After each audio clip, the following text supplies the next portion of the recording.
I don't know anything about San Diego State. I just know that they're a very good club, and we'll spend the next 3 days trying to figure out everything we can about those guys.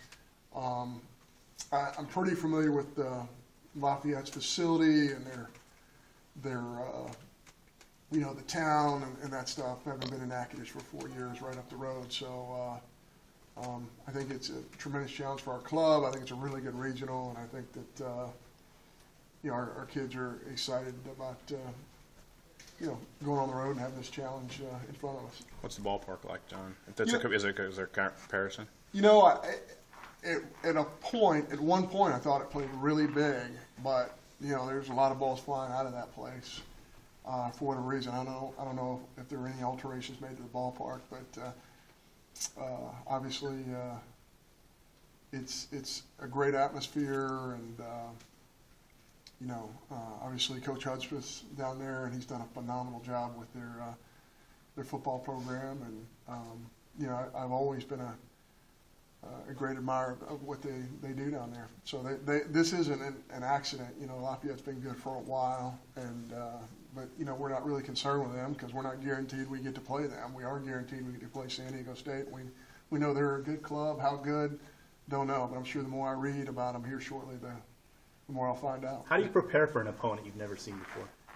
We, as the evil man once said, we have our ways. We will gather video and get a ton of information.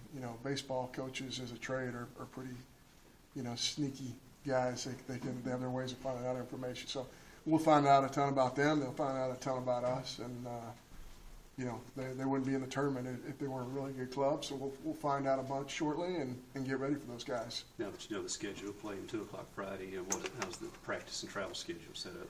I would imagine that we'll either leave here Wednesday night or Thursday morning. We'll try and practice as close to that game time as possible. Heat be a factor.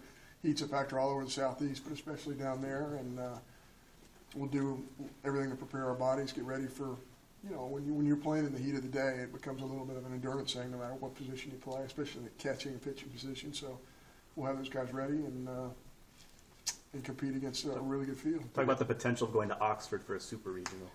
Yeah, I'm not even. We play San Diego State. We don't play in Oxford, so that's not coach speak or anything like that. But anytime you get ahead of yourself in terms of talking about future opponents, you're making a huge mistake, and I'm really hopeful that our players don't fall into that. How much of that? This morning, you took a couple days back from Hoover. What's the team temperature at this point going into the regionals?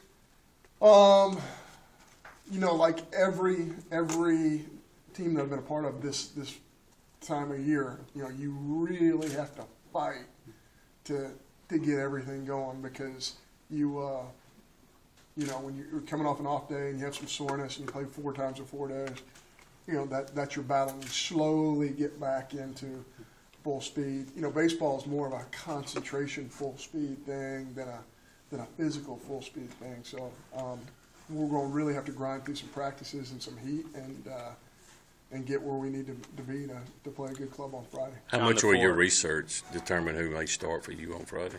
Oh, it'll be big. Yeah, that'll be big. I feel like we have lots of opportunities or options for starting pitching. Are they more? Is San Diego State more left-handed or right-handed? Don't know, but we'll find out all that information and have some options. John,